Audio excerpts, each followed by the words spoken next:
Once upon a time, back when I was still figuring out this whole commander thing, I was struggling with a bit of a moral dilemma. I wanted to play commander at my local game store, but my first two commander decks, the Locust God and Kalia, were far too strong. I'd spent a lot of time and money trying to make those decks as strong and fun as possible, but a lot of the people who attended my LGS were more casual commander players, and they weren't having fun. Magic is a game after all, and having fun is important. So I wanted to build a deck that was fun for me to play, and wasn't steamrolling my opponents. And so, I eventually settled on Aristocrats. That's right, this video is yet another Aristocrats deck. But this is my personal list that I've been playing for a long time. Before we get started, I'd like to quickly ask you to like and subscribe. I've been very happy with the growth this channel has had so far, and I'm excited to see where we're going. If you're looking for ways to support the channel directly, you can head on over to patreon.com/Danon. One of the tiers is specifically set up for Commander. For only $25, I will build you a custom Commander deck based around your specifications, and even do a deck video on it. With that out of the way, let's get into the video. Krav the Unredeemed and Regna the Redeemer are two legendary creatures that were first printed in Battle Bond, a set that was designed around the two-headed giant format. The set introduced the concept of partner with, which I am a huge fan of. Basically, if you cast a card that says partner with, you can choose to have any player at the table search their library for the partnered card, reveal it, put it into their hand, and then shuffle. Or, since we're in Commander, you can have the partnered cards be your commander together. Assuming they're legendary, of course. Krav the Unredeemed is a 5-mana 3/3 legendary demon with an activated ability. If we pay 1 black and sacrifice X creatures, we draw X cards, gain X life, and put X +1/+1 counters on Krav. Regna the Redeemer is a 6-mana 4/4 legendary angel with flying, and at the beginning of each end step, if we gained life that turn, we create 2 1/1 white warrior creature tokens.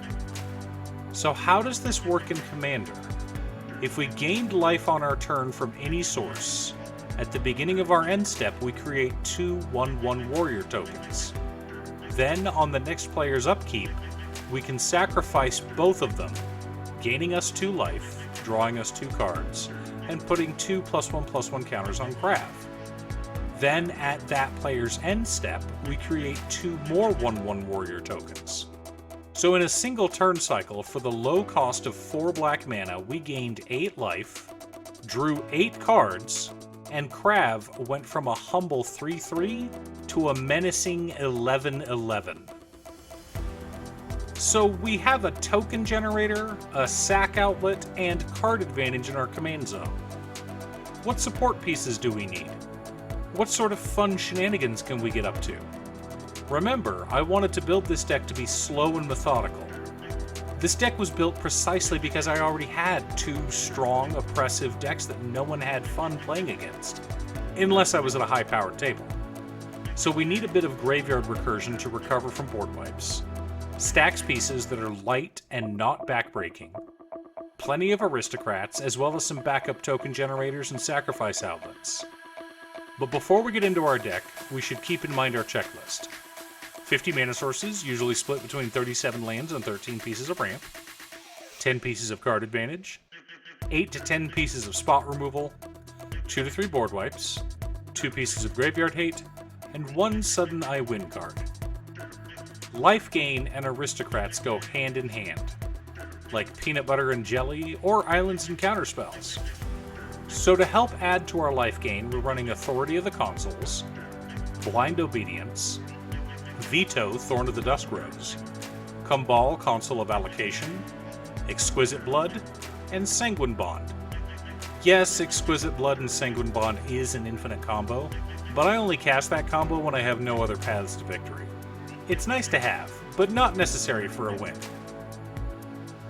For additional token generation, I'm running Memorial to Glory, Westvale Abbey, Legion's Landing, Ophiomancer, Oketra's Monument, Resplendent Angel, Emeria Angel, Elenda the Dusk Rose, and Liliana Dreadhorde General. Our Aristocrats consist of Blood Artist, Zulaport Cutthroat, Cruel Celebrant, the Meat Hook Massacre, Bastion of Remembrance, Vindictive Vampire, and Sir Conrad the Grim. And while not technically an aristocrat, we're also running Corpse Knight. Our sack outlets include Viscera Seer, Priest of Forgotten Gods, and Yawgmoth Thrawn Physician. Now, what aristocrats deck would be complete without Teysa Karlov? And to support our token strategy, we've got Anointed Procession and Divine Visitation. I have won games on the back of Divine Visitation, Anointed Procession, and Ophiomancer. For interaction, in addition to the already mentioned Authority of the Consuls and Blind Obedience, we've got Plague Crafter, Path to Exile, Swords to Plowshares, Despark, Mortify, Return to Dust, Crush Contraband, and Heliod's Intervention for spot removal. Mother of Runes also does a great job at protecting our commander from spot removal. 11 total mana in the command zone can be painful, but it also helps to keep this otherwise strong deck in check. For board wipes, we're running Kaya's Wrath and Damn.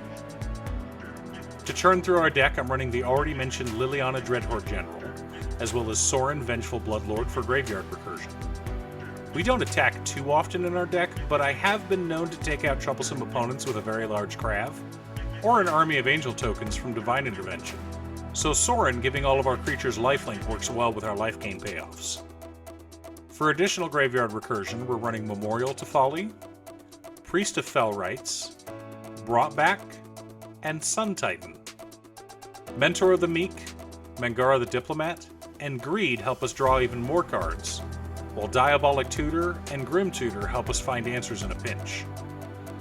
For mana ramp, we're running Soul Ring, Arcane Signet, Talisman of Hierarchy, Orzhov Signet, Marble Diamond, Charcoal Diamond, and Chromatic Lantern as mana rocks, as well as Oketra's Monument for mana reduction. Wayfarer's Bauble, Keeper of the Accord, and Solemn Simulacrum serve as land accelerators, and Pitiless Plunderer and Smothering Tithe as treasure generators.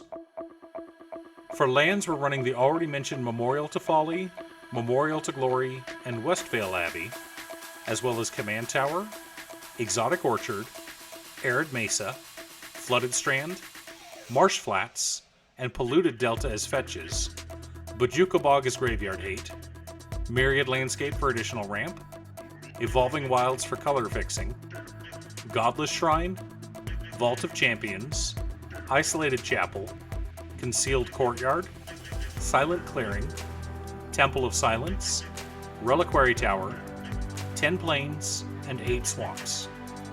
So let's see how our deck compares to our checklist. 51 mana sources split between 37 lands and 14 pieces of ramp. A little heavy, but when it costs 11 mana to put your commanders into play, that's to be expected. 11 pieces of card advantage, 12 pieces of interaction, 2 board wipes, 1 piece of graveyard hate, and 1 sudden I win card that I rarely play.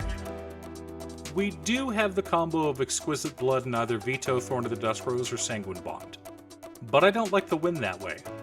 This deck is meant to be slow and grindy without feeling oppressive. We're not forcing people to sacrifice their creatures over and over again with cards like Grave Pact. We're not exiling every creature they have with cards like Lais of Forgotten Archangel. We're just trucking along, doing our own thing, maybe blowing up a couple of permanents as we go along and eventually winning the game. And I'm quite happy with that result. I've had this deck for a few years and the deck is undefeated, assuming the game lasts until at least turn 12. I know I could add cards to make the deck stronger, and having Teysa Karlov in the command zone instead of the library would make the deck that much more powerful. But that's not the point of this deck. Krav and Regna is one of my favorite decks, and is a joy both to play and play against. Thanks for tuning in. Once again, a huge shout out to my editor Cute Stuff. I couldn't make these videos without her. If you'd like to hire her to edit your own videos, there's a link to her Fiverr page below. I post new Commander deck videos every Monday, Wednesday, and Friday, or you can click here to watch additional videos. Again, thanks for watching, and I'll see you all again next time on Commander by Dana.